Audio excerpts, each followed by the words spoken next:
Welcome to this episode of Cherry Bekaert's Private Client Services podcast, where we will discuss the latest trends, news, and insights in the world of finance. In today's episode, we will be discussing the federal estate and gift tax exemption and its sunset after 2025. We will be breaking down what the sunset means, how it affects your assets, and how to determine what you might need to do. For this episode, we are joined by Corio's Clint Costa and Cherry Bekaert's Mike Kirkman. Welcome, Clint and Mike. Can you please both introduce yourselves to our audience today, Clint? Happy to, Marci, and thanks for having me on the podcast. As you know, Corio is a national independent wealth management firm.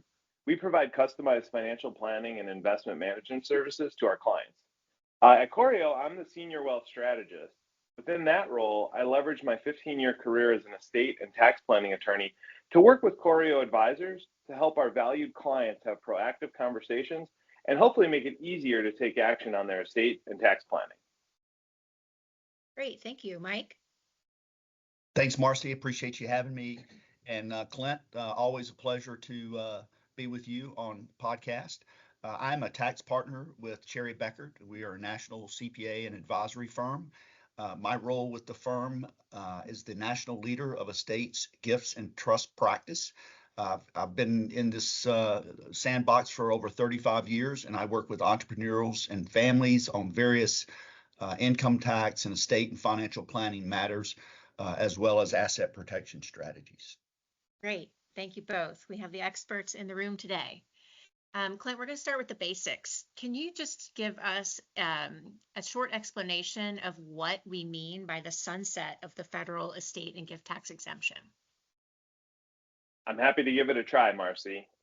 In general, the estate tax and the gift tax are taxes on the value of assets transferred during life or at death.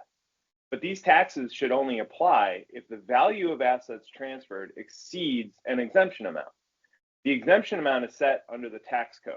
So this year and next, it's roughly $14 million per person, or around $28 million for a married couple if they have their planning well done. So how does this work with an example? If an individual were to die with less than $14 million, then they shouldn't incur any estate tax.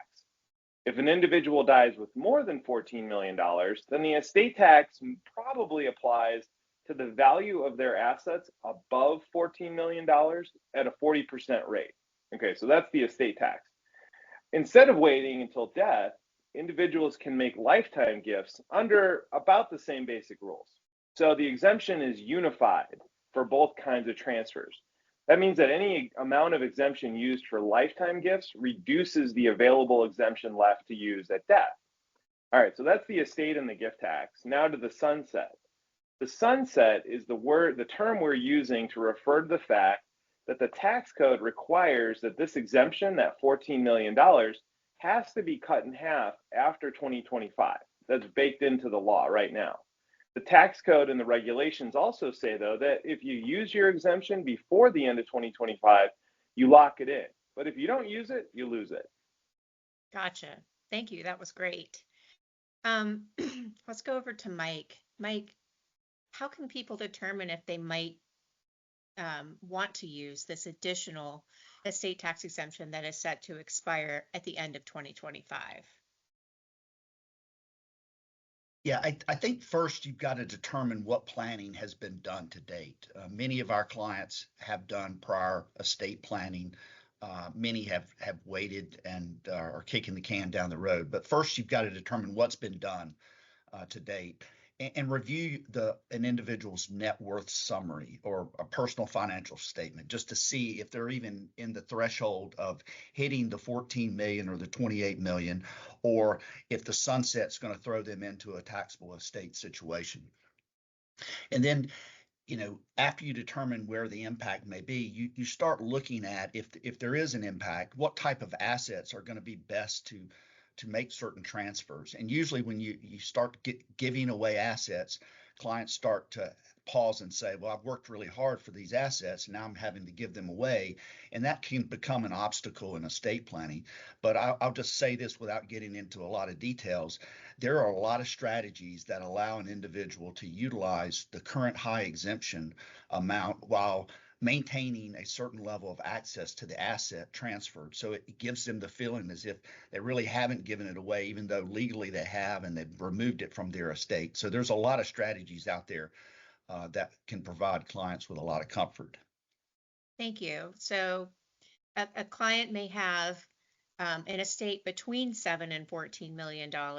And so at the end of 2025, they may not have a taxable estate now, but at the end of 2025, after that, they will have a taxable estate. And so they really need to be thinking if the exemption goes back down to 7 million, will they have a taxable estate then? Gotcha. Clint, where should people start? I know Mike said, they need to look at what's already been done. And so, who do they go to? Where do they start? They may have done some planning. They may have done no planning. If they want to pick up the phone or read something, what should they do? It's a great question, Marci, and one we talk about all the time with clients. I think the most important thing to do is start planning now, right? With the sunset scheduled to occur at the end of 25, we're rapidly running out of time to engage in this planning. It takes time to do it thoughtfully and to do it with good practitioners.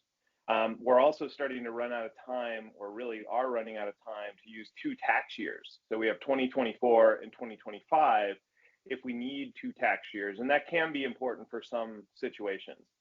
I think actionable next steps include gathering an advisory team that is experienced with gift and estate planning. Not every estate planning attorney focuses in tax-driven planning, and not every CPA works with the estate and the gift tax. So finding that right team, including the CPA, the wealth advisor, and the attorney, to make so everyone can work together and make this process manageable, is really important. I would argue, and I think Mike talked about this a little bit in his last answer, creating a financial plan is a great next step. So that means leveraging the wealth advisor to really establish that personal financial statement, personal balance sheet, net worth statement. They're all really the same thing, with the goal of understanding what are the individual's assets. Are they subject to the estate tax either now or post sunset? If they're subject to the estate tax in either setting, to what extent? And then ultimately go through a question and answer sort of session around what is their risk profile? What are their financial goals? What are their cash flows? All of those things will end up in a financial plan, which dictates the structure and contours of ultimately of the wealth transfer plan or the estate plan. And then finally, with all of that and with that in place, with the financial plan in place, a customized estate plan can be designed and implemented by the client's tax advisors. The final point I would make there is that wealthy individuals who are engaging in this planning ultimately are going to need that advisory team after the plan is complete. If the plan is successful and everything grows, ultimately there will almost always be legal tax, financial planning, investment issues going forward that require the advisory team to address. That's perfect. Thank you. And so you touched on that, a client may have, or an individual family may have a lawyer, they may have an investment advisor, they may have a CPA, but they aren't all well versed in tax planning for estates. And they can certainly ask their team if they feel comfortable discussing their estate tax plan. And if they don't, Corio, this team, Mike, me, we are all very well versed in talking about these things. And so you're welcome to reach out to any of us as well. Mike, let's talk about the election. One of my friends says, if Congress does what it does best, which is nothing, then this additional estate tax exemption will sunset. However, we do have an election coming up, and we know that with elections, that often means changes to tax policy. Tell me how that should play into people's decisions about whether they should engage in this planning. Yeah, I get this question quite often, and the only thing I could say is the wait and see approach is very risky and could be financially damaging. While we do have an election this year, and if one party controls both the White House and Congress, tax policy change could occur rapidly. but we don't know that that's going to happen. But that policy could have an immediate reduction to the current exclusion amount, or a continuation of the exclusion with the inflation index increasing. But there is one thing that's a sure bet. Trying to predict an election is never a sure thing. So lastly, I would just say, and this sort of dittos what Clint mentioned previously, is that engaging professionals, the accountants, the attorneys, financial advisors, valuation professionals. Many times our clients, if they're making gifts, they're giving non-voting interest in a business or a company, and it requires a valuation. That cannot be done in a week, or it takes time. And it's only going to get more difficult the closer we get to the end of 2025. I've had many financial professionals and attorneys tell me that once they get into 2025, they may not have the capacity to do any of this drafting of documents, doing valuations of certain assets, and executing a plan. So wait and see is not really a good approach. Right. And I do know from working on plans with families that there are strategies that they can enter into that are sort of like a plan it now, make an investment in the plan, but pull the trigger later strategy. So they don't necessarily have to commit quite yet to gifting whatever amount it is they think they would gift if it does sunset. However, everything will be ready, and then all they need to do is just execute at the last minute. So that's also an option for people who still are not sure. Okay, so Clint and Mike, you can address this too. Let's talk about the emotional aspects of estate planning. I know that people may have, in fact, I know from conversations with clients that some people have well over the estate tax exemption and have done almost no estate tax planning. Are there emotional aspects to, doing this? And I know, Mike, you touched on this earlier, but if we can just kind of dig into that a little bit and talk about what families should do whenever they have sort of an emotional barrier to doing this planning. Absolutely, Marci. Often emotional considerations become more important than any other consideration, including tax efficiency. I'm sure Marci and Mike as well. We've all sat around the table and tried to play, very unqualified psychologists to our clients at different times as they've been trying to make these planning decisions. I think wealth transfer planning, from my perspective, in many ways has moved on from its earliest, most limited goals. So decades ago, it was really about moving the most possible wealth to the succeeding generations in the most tax efficient way. Nowadays, I find myself talking to clients about how to structure estate plans, to Mike's earlier point, that still give them levels of access and control over gifted assets. That helps from an emotional standpoint, parting with the assets you spent so much of your life earning.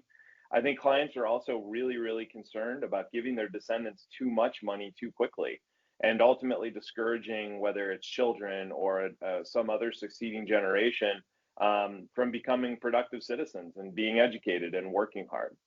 So I think all of those considerations can be addressed in the estate plan. And then finally, I think clients oftentimes, they envision the potential that their children may get divorced. So they want to know that these gifted assets will be protected. All of these issues would be addressed to a client's needs in the estate planning process. And I think oftentimes those are some of the bigger emotional triggers for clients as they consider doing this type of planning. I think that's right. And also, some clients may have special cases where they have some potential beneficiaries that they're completely comfortable passing wealth on to, and some that they are more cautious about. And with that can also be planned around. The other thing I was thinking is that, charitable planning can be a really fun part of this for families, and something that they can engage in together, and maybe even consider accelerating their charitable planning into their lifetime instead of only doing testamentary gifts. Mike, do you have anything to add to that? Yeah, I think Clint and you are right on point. The only thing I would just ditto with all of that is that my experience has been that once planning is put in place for a family or an individual, there's a level of comfort for that person and the family knowing that a plan is in place and that there is some form of game plan. And the other thing is that it's many times we like to build in a lot of flexibility with the plan because things change over someone's life. So once a game plan is put in place, there is going to be a level of comfort knowing that here's the steps that we're going to take. But it's still, as Clint mentioned earlier, you've got to have a team of people that's willing to be advisors along this pathway and this journey as everybody moves forward. I think you're right, Mike. That's a great point. It's not just about transferring wealth here. It's also about the comfort that the next generation will know what to do and that they won't be fighting with each other and they will have, a plan in place. I think that does bring a lot of comfort. Okay, great. So any final thoughts or comments that we didn't touch on that you guys would like to add? I think, Marci, I would just add that, while planning for the sunset is important, it's not an opportunity for everyone who might ultimately have an estate tax obligation. So while a maximum sunset-driven gift of $14 million for an individual or $28 million for a married couple might not make sense, engaging in wealth transfer planning at a lower level of gifting might still make a lot of sense. Along those lines, I would encourage folks to work with their tax and financial advisors to assess where they stand from an estate perspective. Mike talked about this at the very beginning of the podcast. You might not have an estate obligation today or next year, but you may have one starting after 2025 when the sunset hits and all of a sudden the exemptions have decreased. So there still could be interesting planning that's impactful and tax efficient for you or your family. And so ultimately the goal here is to craft the estate plan that makes sense regardless of the sunset opportunity. I completely agree. And notwithstanding the sunset, people can still engage in planning sooner rather than later in order to take advantage of valuations at today's value instead of waiting until things grow a lot in value and then having to deal with them. And also letting all of that growth or some of that growth take place outside their estate, having done planning before they really even have a taxable estate. Mike, anything closing? Yeah, I would just say that an initial review of an individual's current situation usually does not take a lot of time. So I would just encourage everybody to act now and get a sort of a where do I stand kind of analysis so that they can determine how a potential sunset or the current exemption has on their situation. But a lot of people think that the initial assessment is a big endeavor. It usually isn't. I mean, while it takes time sometimes to build a balance sheet and estimate fair market values, but getting that snapshot, I think, can be very healthy and wise for a lot of clients, especially in light of what we're looking at the end of 2025. That is great advice. Thank you. And thank you both for taking the time to talk with us today. That's all we have for today's episode of Cherry Bekert's Private Client Services podcast. We hope you found this discussion on the federal estate and gift tax exemption sunset informative and helpful.